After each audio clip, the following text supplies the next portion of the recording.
Welcome, everybody, to another episode of the Good Deeds Note Investing Podcast. I'm your host, Chris Seveney, and today I got a special guest, somebody I've known now for several years, and actually prior to my note investing was one of the people I reached out to because I was setting up a solo 401k at the time.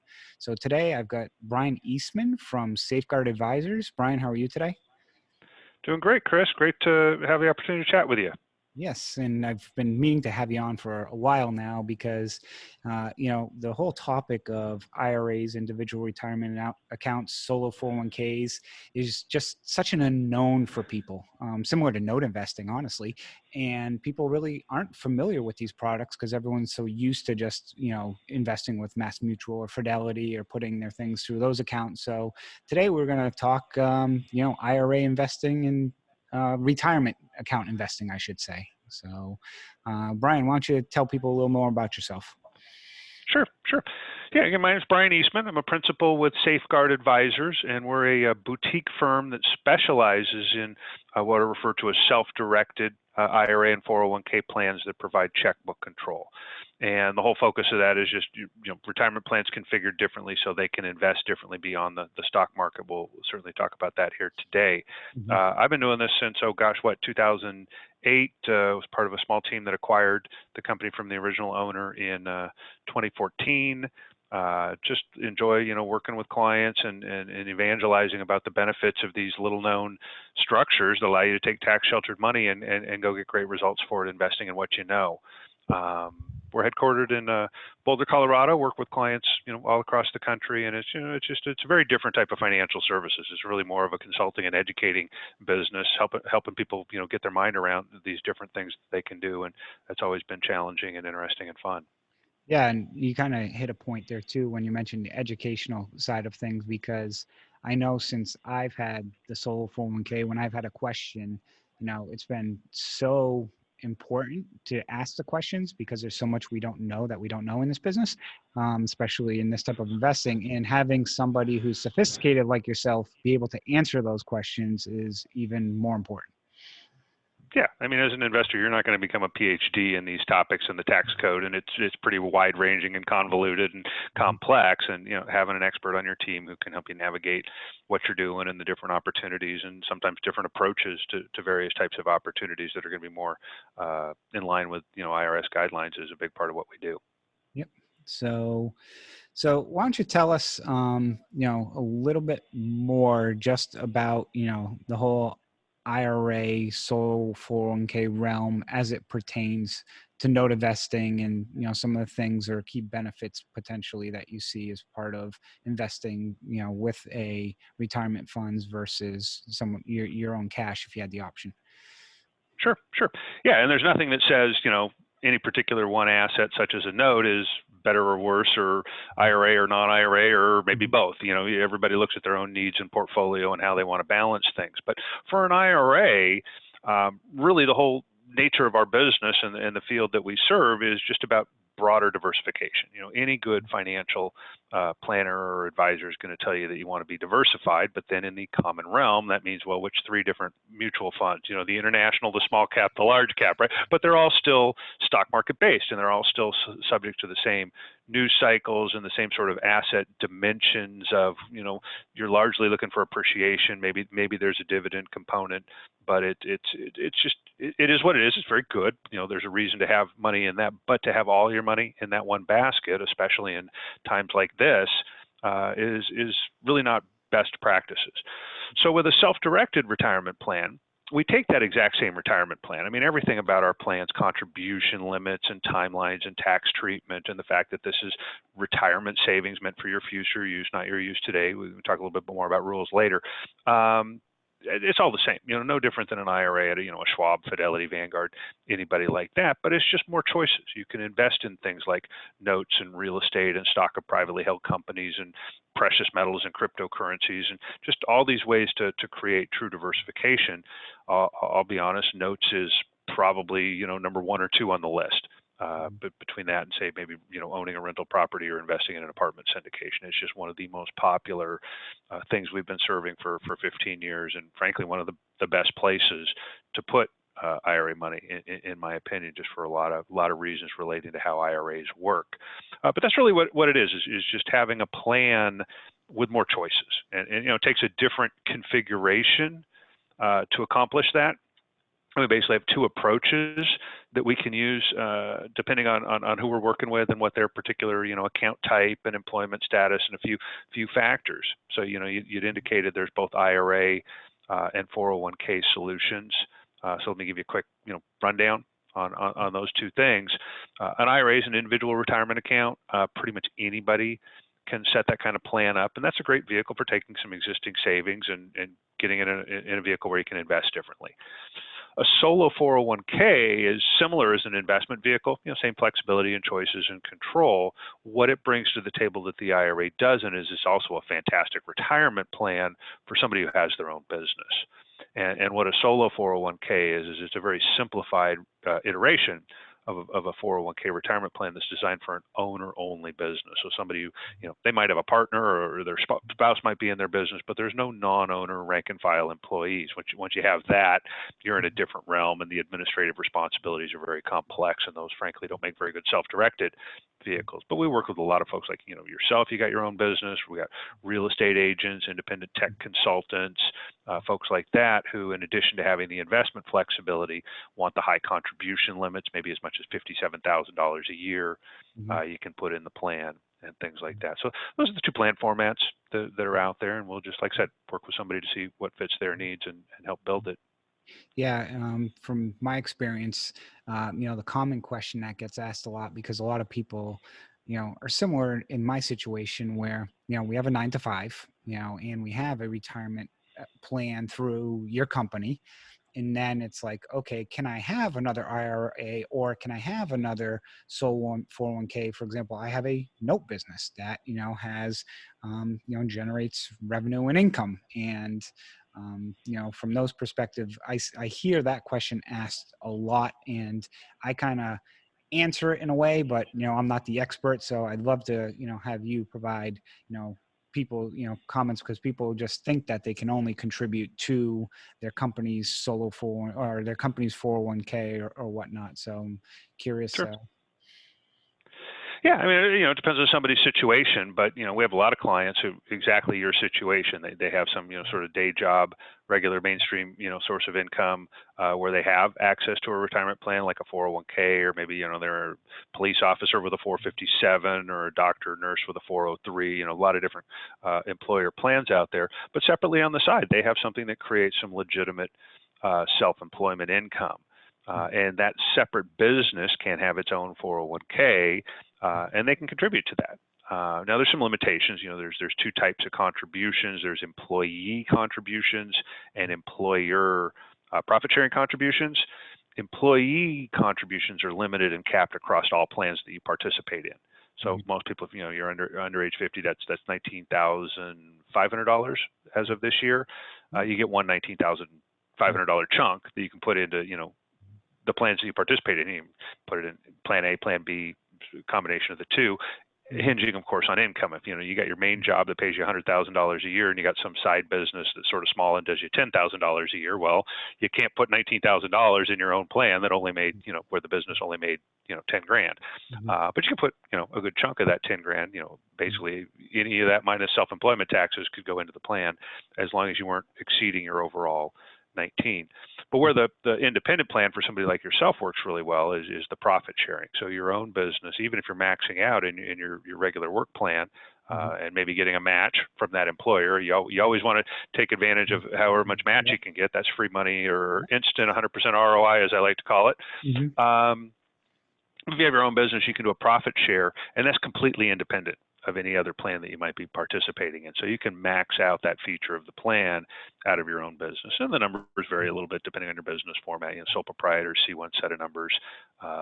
People who have their own corporation and pay themselves their own W-2 see a different set of numbers. But it's roughly 20, 25% of your business income up to that cap of 57,000 that could go in with profit sharing. So a lot of clients, they're putting 35, 40 in their work plan between themselves and their employer, and they're putting another, 20, 25 in their own separate solo 401k, and that really, Mm-hmm. keeps you in a lower tax bracket, builds you up a lot of nice tax sheltered savings Mm-hmm. that you can use in your plan. It's a great strategy. The more you Yeah. put in, the earlier you do it, the cushier your life and retirement is going to be. Yeah, and this past year was really the first year I've been able to really contribute a significant amount to the, the profit sharing plan. And, with, my wife and I both working and what we pay in taxes, and then seeing how much we're saving in taxes just by putting that in there. And then again, similar that it's going to be, grow tax deferred for, a period of time. And if I can do that for the next, 4 or 5 years, I mean, that's, when you look at it, that's, some serious money that can get in there over Sure. those years that can really, and hopefully, like I said, you mentioned hit, another nail on the head, which is diversification, and, diversifying your portfolios to make sure, you're not, all in one basket, whether it's stocks, whether it's notes, whether it's, rentals. And that's one thing I see some people do is, if they have 100 grand, they'll go buy a note for 100 grand. And I'm like, to me, if I had 100 grand, I'd rather buy, 3 notes at 33 or 4 at 25, just to try and diversify. Because for me, I'm more about mitigating risk. Sure. No, Mhm. and that's one of the things I really like about notes is the ability to get Mhm. same amount of capital much more diversified than say in rental property or things like that. And that's exactly it. If you have either 4 smaller notes or fractional interest in 5 notes or whatnot. I mean, you got 5 notes and one goes south for a little while. Maybe there's a little late payment or something, a little blip. Well, your income stream isn't being shut off. It's being cut by 10%, 20%, and the other 80% is still happening. And that makes a big difference in your overall long-term returns and risk exposure. One question I wanted to ask too is because here's another common question that people ask me, and honestly, I don't know the answer. You've got companies out there who are custodians that you Hmm. give them their money, they hold it for you essentially. And then if you want to invest in real estate, you fill out the paperwork, send it to them, they make sure it's good, and they send the money off. And then Hmm. there's kind of um, the checkbook control, which is, Hmm. little different where you're the one actually writing the checks and so forth, but you still have a Hmm. custodian, correct? Or can you just explain the Hmm. difference between the two? Because that's always confused me. Sure. Yep, it's a real good distinction to understand, something that a lot of people, unless you really start diving into this, you don't know. And it's really, really different services. And I'll be honest, we focus on the checkbook plans Mhm. for a lot of investors. It's the best plan. It's not the best plan for 100% of investors. And if we're talking to somebody and they're going to be better suited with a custodian, we'll certainly let them know that. But basically, it's 2 different paradigms. In an IRA, you have to have what's called a custodian. They're the record keeper. They're the administrative layer. And there's a handful, maybe 3, 4 dozen firms. Mostly they have the word trust in their name. So Kingdom Trust is a company we use at the back end of our services. There's Pensco Trust in your part of the world. There's Mid-Atlantic Trust. There's a handful, like I said, about 3, 4 dozen. And Mhm. basically what they are is they're E-Trade with different paperwork, right? Mhm. So everything about the IRA account is the same. It could be a traditional IRA, Roth IRA, SEP IRA. They do all the tax handling and reporting and your contribution rules and beneficiaries and reporting. All that is exactly the same. But what's different is their service model. Instead of just being plugged into the stock exchange and computers doing tradings in stocks and funds, which is pretty simplified and automated, the self-directed custodians have people and paperwork to document the more individualized types of transactions that happen in what we call non-traditional assets. So buying a note, buying into a private placement like a note fund, buying a piece of real property, whatever. The custodian, it's a business model. It's out there. It's been around for a long time. It can be functional for very limited, very static investments. You're going to buy something relatively low dollar, and you're just going to sit on it. That service works okay. Mhm. You're going to start being more active, it's going to fall down. And I'll talk about the alternative with the checkbook control that we do in a moment. But with the custodian, you have a processor. And that's it. They don't provide a lot of meaningful guidance or advisement. They're not, providing, compliance oversight to the large degree. I mean, obviously they see something that's a red flag, they're going to stop and ask questions, but they're really just there to say, you're telling us that your IRA wants to go do X. We're going to execute and document that process in the way that the compliance rules require. So you got to send in paperwork. You got to give them a couple of days to get it through their queue. They're really looking at, did you give us all the paperwork that we can properly record this?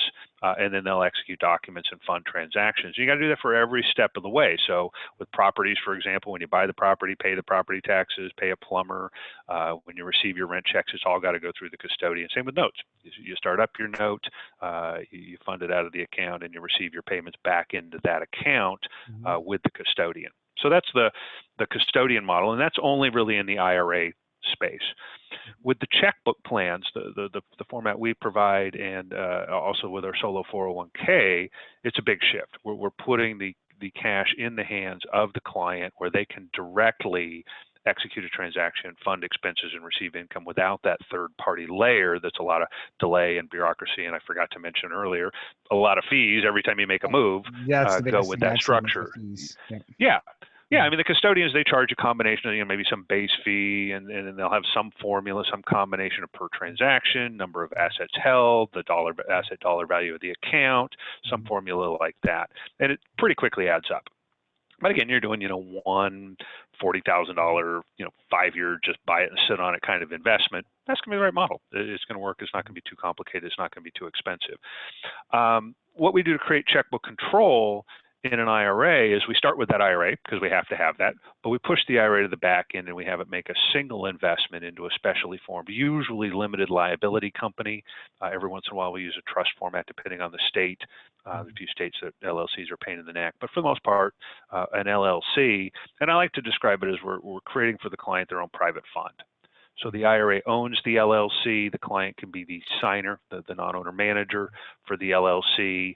We would roll over money from an old plan first into the IRA with the custodian we use, a company called Kingdom Trust, build the LLC. Client goes and sets up a bank account at their local favorite bank for the LLC. Which is not easy, IRA, it's easier. It's easier. Well, with your 401k, it's a little trickier. We've got a better solution for that now than when you initially set up. But in the IRA, super easy. It's an LLC. You can go open an account anywhere. Anyways, they open a bank account, and then the IRA invests in the LLC, kind of like it's buying shares of a private fund, and the monies are then sent out to that LLC account, and now the client can put those funds to work. And part of our services is then, helping them know what they can and can't do, how to, go about staying within the IRS rules. Maybe we'll talk about that briefly a little bit. But that's that idea. So now they have the checkbook. So when they want to do, say, a note investment, it's that LLC that's the lender. They, as the manager, get to execute the contracts. They can wire funds to title to have that recorded and funded, and then receive the income straight into their LLC checking account. And it just eliminates the bureaucratic layer and the delays and the per transaction fees that come with the other structure. And it doesn't take a whole lot of transactional activity for that to start producing a payoff. It costs a little more to set up because all the legal work and whatnot, and also you're getting access to us for advisement, which is something you don't get from the custodian. So a value layer there.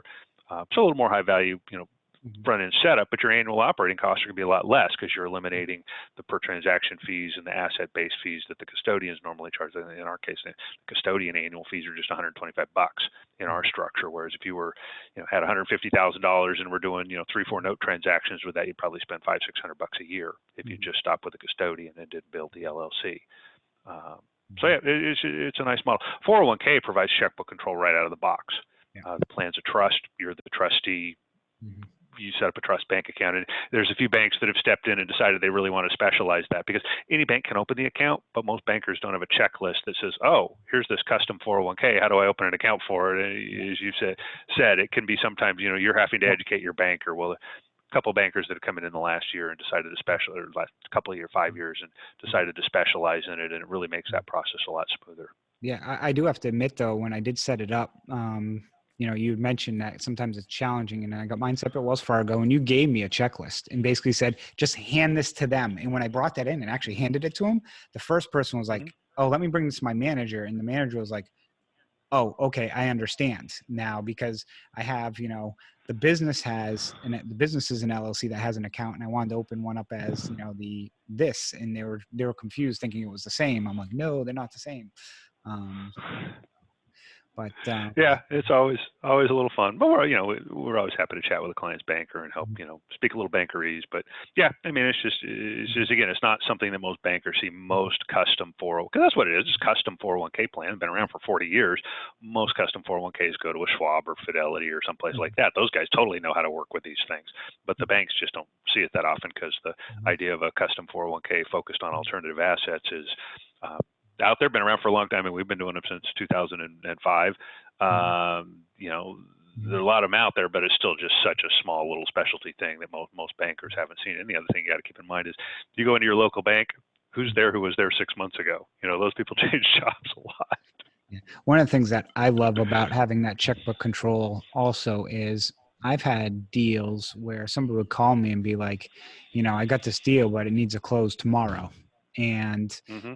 basically, there's language in there that protects me if there's, basically if there were title issues on the property, but it was a fund that literally needed to close it out. And the price was so good. I'm like, you know what? I'm going to roll the dice. I have language protecting me from a title perspective if there were issues, but I had the ability where I could cut that check or wire the money that day. And I knew it was Hmm. getting there. And I know Hmm. typically with, the custodians, that's almost impossible. And I've dealt with many of them. Some are much better than others. But if somebody called you up at 4 o'clock in the afternoon and said you had to wire the money tomorrow, I don't think you'd find any custodian that would get all the paperwork processed and done for you. Or if they did, you'd probably have to pay a really hefty fee. Yeah, usually the same day, 24 hours, about extra $150 to get that done. And yeah, I mean, it's just the nature of the beast. It's Yeah. people pushing paper. They're Mhm. usually, trying to be efficient so they can be cost effective. So they're, I wouldn't say short staffed, but they're not, there aren't people sitting around twiddling their thumbs waiting to do your paperwork. Let's put it that way. So, yeah, it can be Mhm. challenging in other formats to get stuff done. Mhm. And it also depends on what you're investing in. I mean, people who are directly investing in rental property, you darn well better have checkbook control. You get a call from your tenant, and the water heater's broken. You need to get a plumber out on a Saturday. Mhm. You need to be able to call the plumber and say, yeah, go out to the property. I'll get you my debit card. Mhm. You don't want to say, hey, go fix my property and I'll get you a check from my custodian in 7 days. Which Mhm. plumber are you going to get, right? So it really solves a lot of issues and creates a lot of efficiency having the checkbook control. Mhm. No, yeah, that's, and again, some people prefer not to have it because, they may, there's many reasons also why you may not want to have it if you're not disciplined and, so forth and so on. It's sometimes better to have somebody checks and balances there. So it's, it's an option that's out there for people. What are Sure. some of what, oh, go ahead. No, Okay. I'm just sort of acknowledging what you said. What are some of the things, kind of the, people like we talked about earlier, people don't know what they don't know. And I'm one that typically I can admit I don't know what I don't know. What are some of the Hmm. things that people should be aware of with these Hmm. deferred retirement accounts? Sure.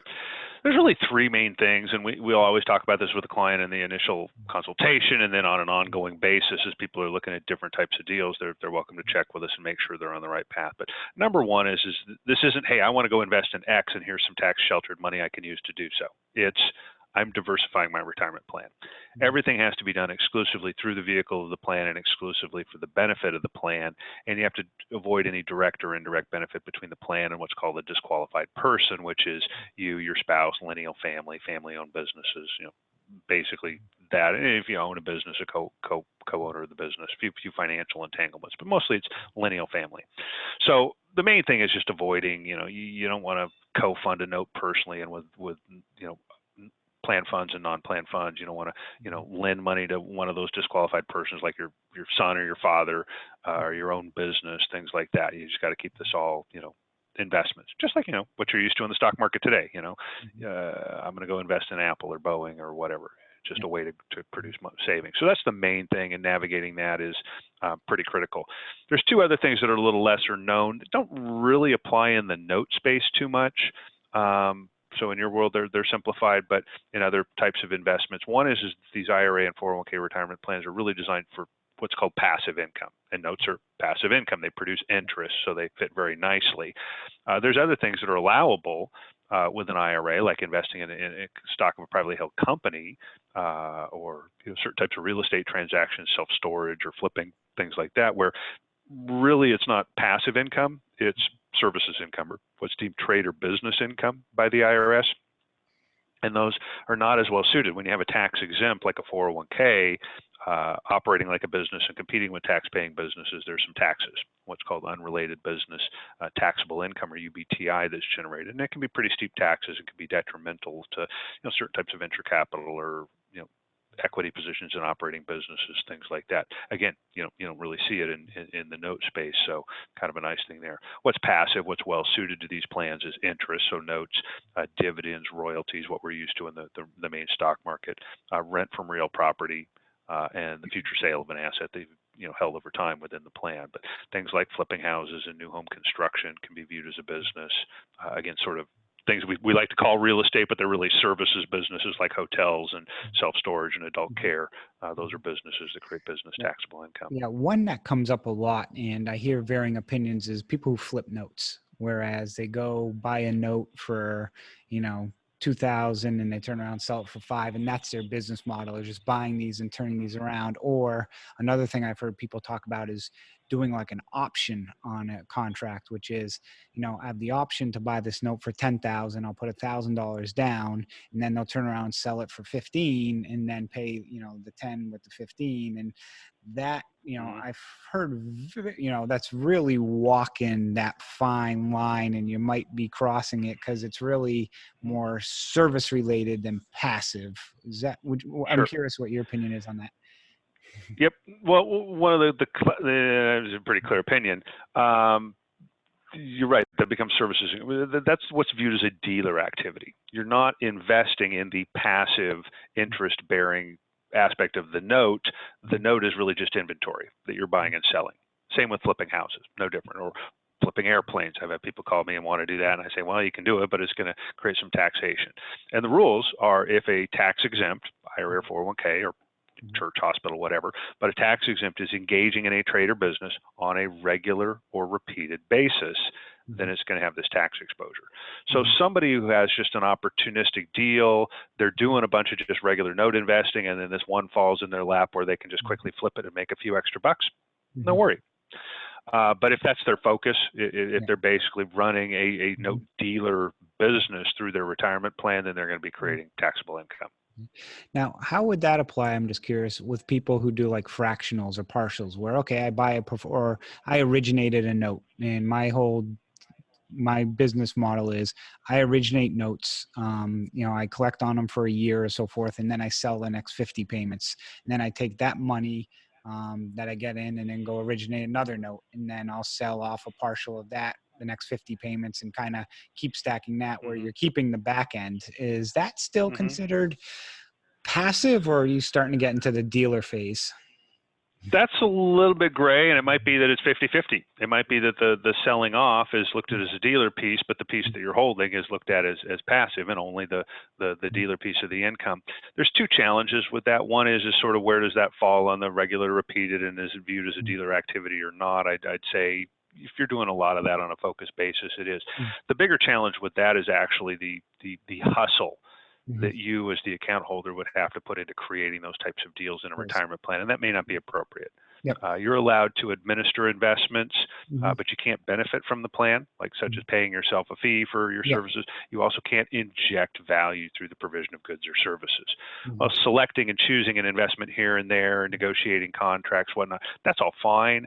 But if you're actually going out and running a marketing activity and really running a business to go out and find and deal these notes through your retirement plan, you're probably putting in more effort than the IRS rules allow for. So while it's a great strategy and something folks like yourself engage in, probably better to be in your personal non-retirement side of the ledger than inside the retirement plan. Now, I got a lot of retirement investors who will go buy that fractional that you're selling, and that makes a lot more sense for the retirement plan.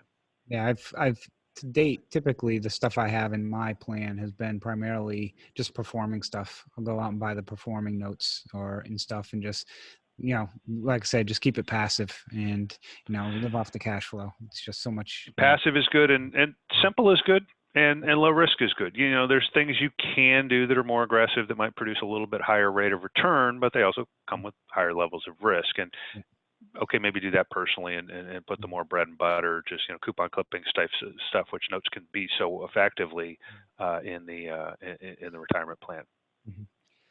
One question that I had is, and kind of this is one thing that popped up in the past for me is, you talk about the the plans, and the plans are somewhat protected in regards to, the plan is almost like a separate entity, and you're the person. And it came up because I've seen agreements in the past where servicers and some other companies request personal guarantees on things. For example, I was buying a performing note, and I went to go to a servicer, and they sent me the contract, and basically it was, they had all this personal guarantee language in there. And then I think I asked you the question. I'm like, hey, I can't do a personal guarantee, can I? And you can give the response, which I'm guessing is the same one you gave me 3 years ago.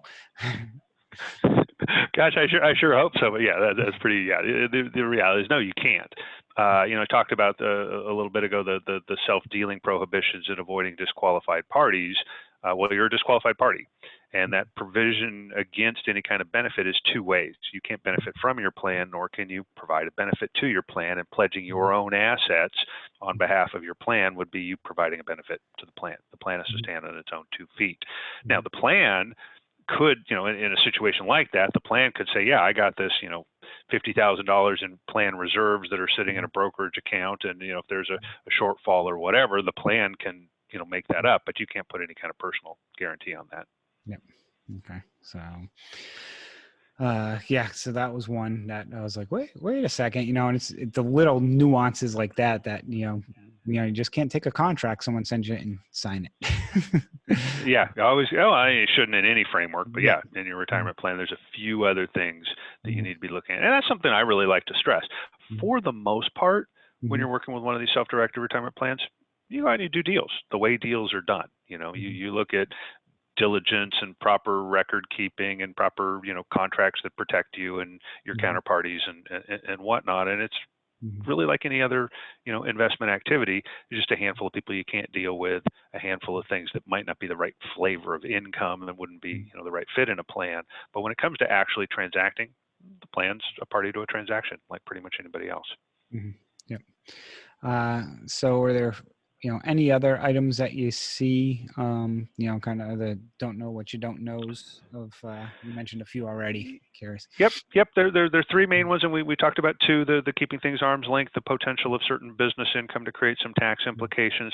The last, again, something we don't commonly see in the note space, but there's a few formations where it could come up, is there can be another type of tax on income that's derived from leverage, from debt financing. Yes. So yeah, and that applies to IRAs, it applies to 401ks. 401ks do have an exemption when the underlying debt is secured by real property. So if you were doing leveraged notes, like you're going to buy into a note fund, and the note fund uses a combination of investor capital as well as a line of credit that it has, it's producing debt financed income, and a certain percentage of the income, the percentage that's derived from that debt financing, could be generating some taxes that would apply to both an IRA and a 401k.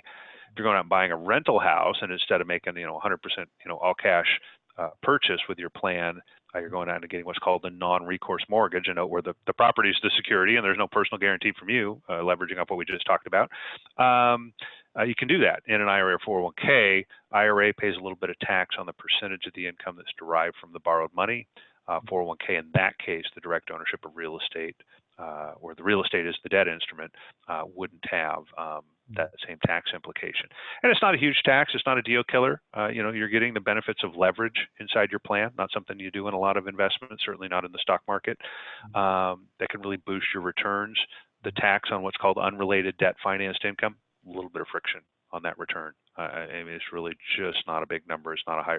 The tax rates, people see it and they see numbers, and they see stuff where you can have tax rates of 37%, but the reality is for most investors, you're paying 10 or 15% on some 5% of your gross income, that's fractionalized down after deductions and depreciation and things like that. So the tax impact is nominal, but you do need to be aware that bringing leverage into the picture does have the administrative obligations to go along with that. Yeah, that's one thing I've heard people because I've launched several funds, and the main question I get a lot from people is, are you going to be getting any debt? Or are you borrowing any money? And even on the note space, sometimes people will have a note that goes non-performing. They take the property back and they'll turn around, turn it into a rental, and maybe then finance it to, get that money back or leverage. And that's things that need to be considered, because I've heard from many investors who've invested in the funds basically say, you know, I should have asked because I ended up having to pay it. And like you said, it's not, you know, it's not really the number. It's just the fact that everyone thinks that, oh, it's tax deferred, I don't need to pay any taxes for the next X amount of years. And then they're all of a sudden they get their K1 and they got to pay taxes. So it kind of throws people for a curveball. Yeah, yeah, absolutely. Something you want to just know about in advance and plan around. But again, the bite in terms of dollars and percentages of reduction in income is just so nominal. It's not a big deal. Well, isn't even, you know, the UBIT component, which is a little different, even the rates on that, when you're, you know, looking at the amounts that typically you make, it can get up there real high in taxes, but for most people it's still probably pretty low, isn't it? UBIT doesn't come with this. The thing that makes unrelated debt financed income very workable is that you get a lot of deductions and offsets. So your overall amount of income. I mean, just simple example. Say you're going to buy a $100,000 property, put 40 down, and borrow 60. Right? Well, that property is 60% debt financed. So 60% of the gross income is looked at as taxable. You then get to use 60% of your normal deductions, and real estate is just so tax favored. So you get your 60% of your depreciation, 60% of your interest on your note, 60% of your other allowable expenses like property taxes and insurance and whatnot. So that's going to take your 60% of your gross income and just shave it down to next to nothing. You also get $1,000 exemption right off the top, which for somebody with, you know, $100,000, $300,000 deployed actually makes a difference. You start getting, you know, $500,000 deployed, and that $1,000 of reduction in income doesn't mean much. But for most investors in the common range, it actually makes a nice bite there. So, you know, say that $100,000 property is producing 10% return. By the time you apply your exemptions and your deductions on your rental income, your leftover net taxable income's like $1,500 or $2,000 that's debt financed that the IRA is receiving as a benefit of the non-IRA money. That's why it's being taxed, and your tax bill ends up being like $150, $200.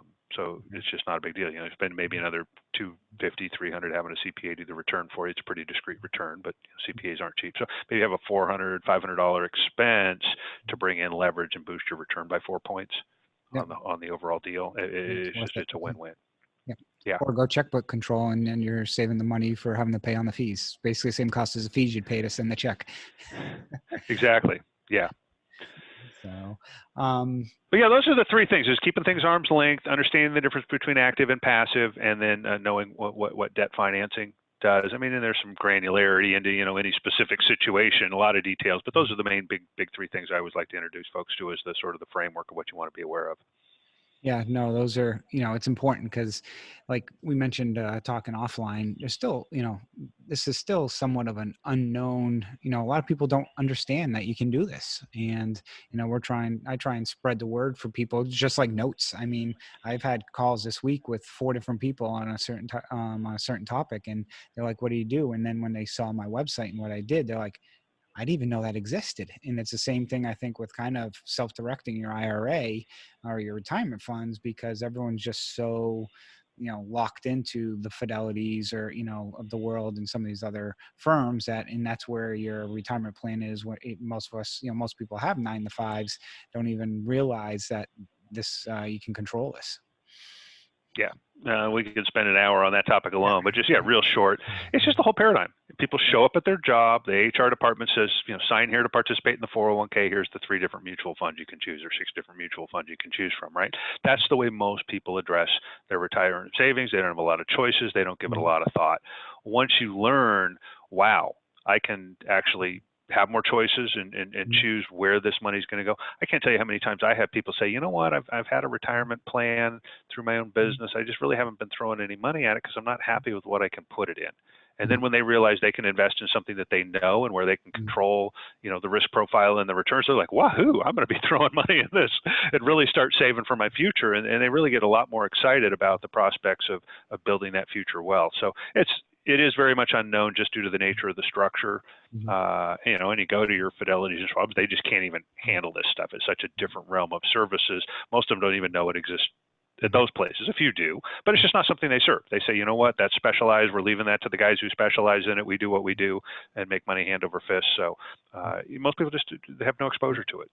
So last two questions that I have, in the second one could be a whole nother topic, but we just want a quick explanation on. It's my understanding to invest in an IRA, you need to have income. So like you can't set up an IRA for your kids. And then the second question is, the difference with a Roth versus a regular. Sure, sure. Yeah, you're right. The second one we could have a whole conversation on that. And that's actually a very good topic for right now. So I'll spend a few minutes on it.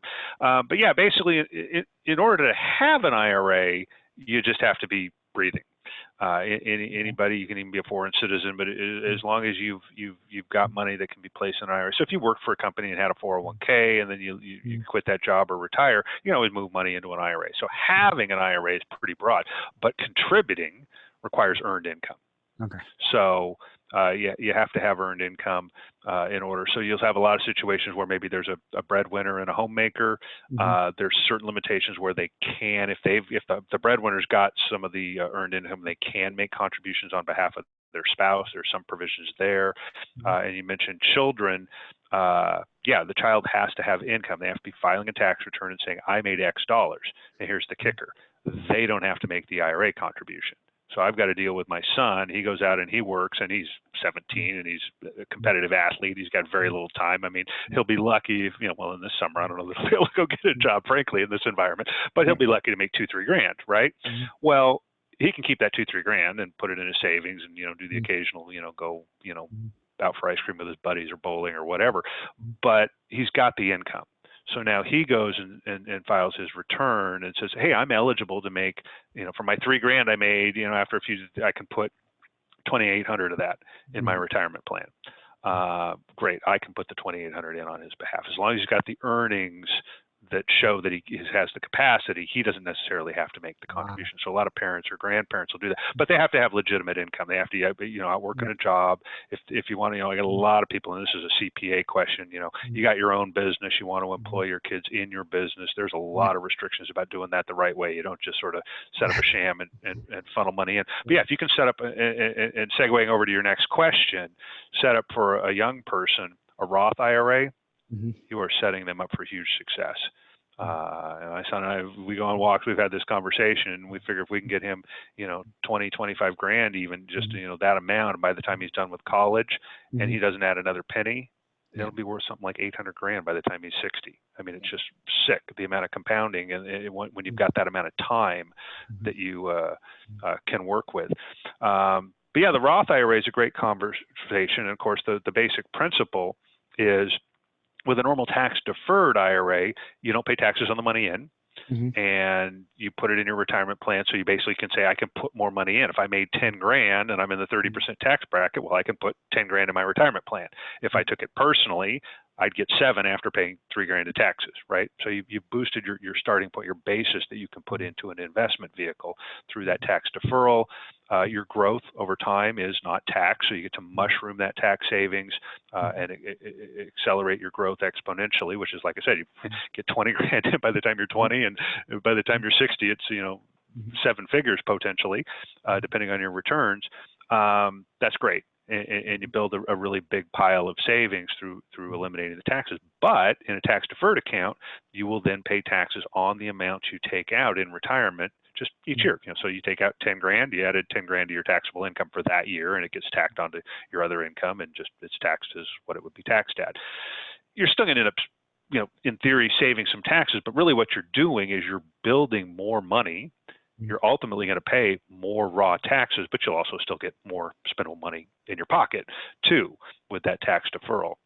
A Roth IRA, by comparison, you pay taxes on the seed, you pay on the front end. So again, especially for somebody who's young, somebody who's got a long time horizon, it can be really beneficial to be in that Roth program. Now, you don't get the benefit of writing it off. You're paying. So again, you got your 10 grand of income. You want to put 7 in a retirement plan, which I guess you'd have to do in a 401k, because you can only put 6 in a Roth IRA. But we'll just use our rough numbers. You put 7 in, well, you're going to pay 3 in taxes. So you're starting with a little lower number to get into your investing pile.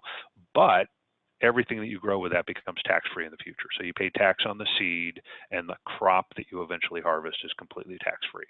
And that can, with a certain amount of time and based on the rate of return, there's a trajectory point several years down the road where you're going to come out ahead.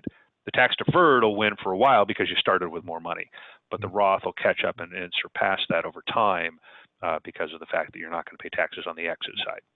Yeah, and it's actually pretty complex calculation because when you start dealing with people, like I'm 45, my wife and I both work. We live in Washington, D.C. It's an expensive market. You have good salary.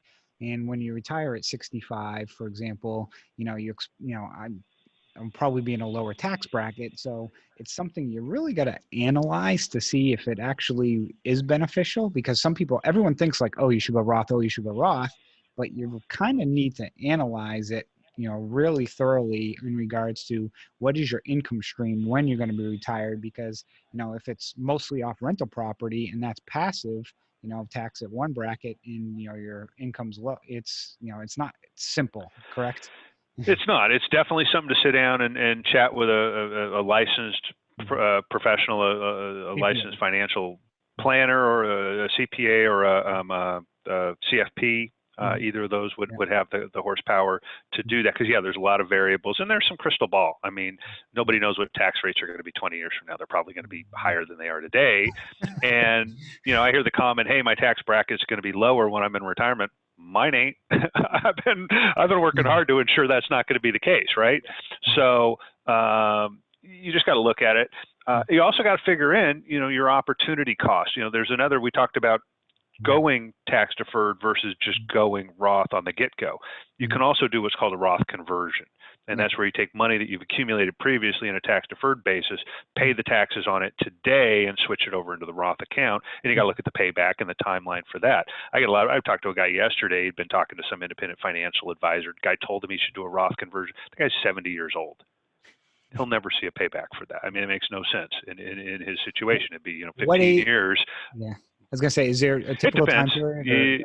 Okay. There isn't, but I would say after about 60, 62, when you start looking at a Roth conversion, it's because you don't need this money and you're passing it on to your kids or grandkids, and you want to save them from paying taxes on it. Okay. You're not going to see a net spendable benefit in your pocket from a conversion now in older age. Now, there's some scenarios where there may be other offsetting reasons. It might be like, the numbers end up about the same, but I change the timing of when I have to pull money out. I change other implications. You're required to take money out of a tax deferred account at 72 now. In a Roth, you're not required. So some people might say, I got plenty of income to live on. If I switch this to Roth, I can leave more of it in the plan. I can pass more of that on to my heirs, stuff like that. So there's some other factors other than just straight dollars and cents, but usually the older you are, the less benefit you'll see. So I have a question for you. So, I'm going to use me as the case study. So I've got a solo 401k that is not Roth. If I wanted to convert that to a Roth, one, could I? But then secondly, say I have $100,000 cash in it and I have $100,000 invested in a note, for example, can you convert the note, or, how would, I'm just curious, do you have to break it up? One, can I convert a solo 401k to a Roth? And then secondly, what happens when you have investments already out the door and then cash? Sure. Good questions. You actually, you must be psychic, because I think that one's on my calendar of something to put on our blog in June or July, that exact topic. So two pieces to that. Yes, your 401k does allow for what are called Roth conversions. With a 401k, you can have two different buckets of funds. You can have a tax deferred portion. You can have a Roth portion. I don't want to get into the weeds of contributions and all that. Again, we'll be talking people's ears off, and people will be going to sleep on us. But great horsepower, and basically you just have two bank accounts inside of your 401k, one that holds tax deferred money, one that holds Roth money, and you need to know at any given point in time the value of each. So sometimes, when you go to invest, you got to be a little careful. Am I investing from this pile? Am I investing from this pile? Am I combining? You got to track, and you just got to allocate things. There's some good strategies to do that. Again, we'll gloss over that today, but very manageable, very, very doable. So there's that horsepower of Roth, and you can contribute on a Roth basis very generously without income limits, or you can, as you've asked, you can do a conversion. When you're doing a conversion, it's just all about valuation. So if you've got cash or stocks, that's very easy to value. You got a balance. So you say, I'm going to take I've got $100,000 liquid before I deploy that into my next investment. I'm going to go ahead and convert that to Roth. Well, great. You just take that $100,000, you move it from bank account A to bank account B, a little bit, some pretty simple tax filings that you do, and that just shows up on your personal tax return, and basically you added $100,000 of income to whatever it is you're doing for that year. So that's simple, and it's easiest to convert cash. If you had a note, for example, well, you just have to value that note. What's that note worth? That's what I'm converting. Typically, a note is worth its open principal balance. There's some fudging you can do in other situations, and there's some people who get out and specialize in valuation services and maybe discounting that value. Nope. Oh, I lost your volume for a second. Oh, what happened?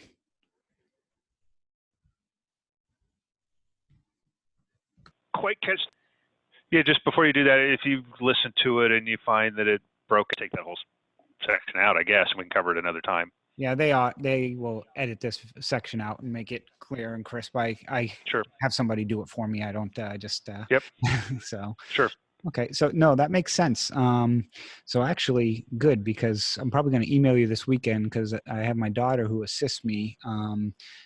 She's 16 and, you know, basically does some work for me and makes a few bucks from our note business. So I'd like to get her set up, and then I'd like to talk to you about converting my 401k to a Roth. So we'll have to talk about that offline. Yeah, just schedule a time with me. You know, next week. As far as your daughter, I mean, there's no reason to self-direct for her today. So just work with your CPA and figure out what she can do and go put it in Fidelity. And then once she gets some gas in the tank, yeah, absolutely. If you want to move that in so you can put it into some notes, great. Yep. Okay, good. Let's see, pretty much wrapping up on time. Final thoughts, you know, if you want to just quickly talk about, you know, again, your company, some of the services you provide, and a few other things, and then we'll wrap up. Sure. I think we've got a good introduction, and again, it's a consulting business. Really, at the end of the day, there's some legal work and some moving money around in compliance environments that we do, but it's really about educating clients. So anybody who's interested in this should just reach out, have a quick conversation. We'll chat and see what works, what doesn't, whether there's a good stuff. And never heavy sales. It's just like, hey, here's these tools. If they make sense to you, great. We can help you out with that. So I would encourage people who have an interest to reach out. People can reach us. We got a special deal for the shared marketing efforts here. So people can come visit our website. It's IRA123.com. Again, that's IRA123.com, and go to the special page for Seveney investments. So it's IRA123.com/7E. And we'll put that in the show notes. And as part of that, people receive a $200 discount if they come in as a result of working with you or seeing the show. So it's just nice savings pass on to folks and whatnot. But happy to chat with folks. Yep. And another place also, as we wrap up, I see you very active too, is on Bigger Pockets, is another location. So Brian's also pretty active on Bigger Pockets. Typically anything that touches deferred retirement accounts, I usually see your posts, and so I'm surprised you have a full head of hair still, because some of the posts on there could cause you to rip your hair out. Actually, before we wrap up, I do have one question for you, because this has been bothering me a little bit, and I'd love to get your opinion on this.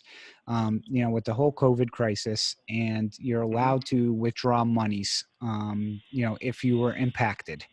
I see a lot of people talking about withdrawing money to buy real estate. And to me, they may qualify in being able to withdraw the money, but I wouldn't consider that really a need. So are people allowed, I can't fathom people would be allowed to withdraw money as a hardship to go buy real estate. I'm just curious. Yeah, that's pretty suspect. And of course, there's no hard and fast rules. I mean, there's probably no reason. I mean, the issue is that you're required to exhibit that you've been impacted by COVID. And there's two things. There's you could take a more generous loan, or you can actually take a distribution without a penalty for early distribution. You still pay taxes on it. There's a lot that goes into the COVID laws. But basically, there's a couple ways you could tap about $100,000 out of a 401k style retirement plan and not get hit too hard for doing so. In this environment, or really in most other environments, that is Stupid, stupid, stupid, and stupid. You're sacrificing the tax sheltered benefits of the vehicle. And I get people who are just like, oh my gosh, I hate 401ks. I hate being in the stock market. I'm going to get this in real estate, and I'm going to make better money. And I'm going to make up for the taxes that I'm going to pay and whatnot. I have never heard Warren Buffett say, take a 30% hit before you go start in a new venture. Why would you do that? It just makes no sense. So some real trepidation there. But yeah, I mean, if you legitimately qualify to pull money out, the IRS probably wouldn't fry you for using that to go, invest it and get different results, but you'd be much better off getting it in a self-directed vehicle and using the self-directed vehicle to invest in real estate. Now, I have seen, and here's one little tricky back door, and a few people take advantage of this, somebody who qualifies to take a distribution from some hardship, but overall they're fine. They don't really need it, but they use it as an escape valve. One of the challenges we have in the self-directed world is you can't move a current employer plan. If you work for IBM today and you participate in the IBM 401k plan, your money's stuck in the IBM 401k plan until you either retire or change jobs or whatever. Well, what you could do is sort of work around that by saying, hey, I have this eligibility to take a COVID-related distribution. I'm going to do that. The COVID provisions, the CARES Act that came out in March, gives you the ability to put that money back. And if you do so within 3 years, you don't pay taxes at all. Well, some people are taking a distribution from their current plan and then using that to do a rollover into another plan. And that's totally allowable and legitimate, and it works. So now they basically liberated from that limited option plan into a plan where they can invest differently. And that makes some sense. Now, but to do that, you still have to be impacted, correct? You have to demonstrate impact, and I'm doing this off the top of my head, but we wrote an article about it on our blog in like March 30th when the rules came out. You have to either have been diagnosed, had a spouse diagnosed, have loss of job or severely reduced work hours or income, or loss of child care as a result of the pandemic. So there's some pretty broad interpretations of what would qualify you. And certainly with something like that, where you're taking it out of plan A and moving it to plan B, it's back in a retirement plan.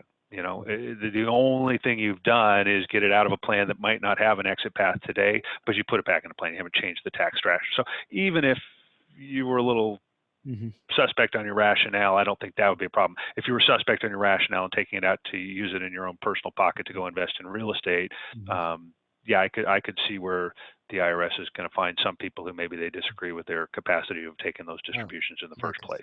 I would love the ability to take it from my regular employer to go put it into my solo 401k, because I must be doing something right, because I pretty much beat the returns that they've provided me every year. So I can't complain.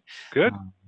But okay, well, people, again, if you want more information, Brian mentioned the website IRA123.com /7E if you're interested in getting his services at a $200 discount. So that's a nice offer that you're offering out there. So thanks for offering the listeners here. And again, if you're interested in more information, I strongly recommend you go to a website, sign up for a call with Brian, because it's just a wealth of information that I've gotten ever since I've opened the account there. And like you mentioned, with custodians, they really can't give investment advice, which you don't provide either, but you provide a lot of plan, rules and regulations, which sometimes is more difficult to get from some of these larger corporations. I feel like, with your business being a boutique, it's like a one-on-one relationship where I'm always dealing with you and not with somebody else. So thank you. And again, thank you for everything you've done for me the last 3 years. It's been very helpful in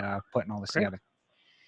Good. Glad to hear you like it. Glad to hear you're getting good results. That's what makes it worth showing up to the office every day. Thanks, Chris. Great having me. I'm glad to be here today and look forward to continuing the conversations. Yep. Thank you all for joining us.